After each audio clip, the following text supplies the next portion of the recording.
I ended up living in the startup house, which was it like for a year. like the show Silicon Valley? Yeah, they actually, Was it like believe that? it or not, the writers came to our house one time. The writers of Silicon Valley came to your house? They wanted source material.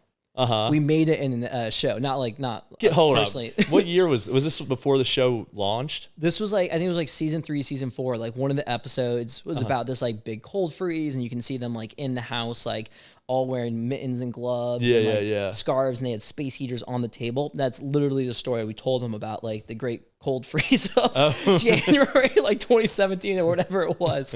And so it was hilarious that we, our story made the show and was like the plot line for one of the episodes. Yeah. That's insane.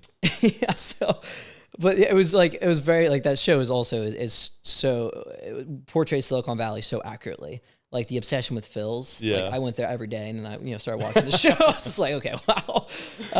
It just yeah.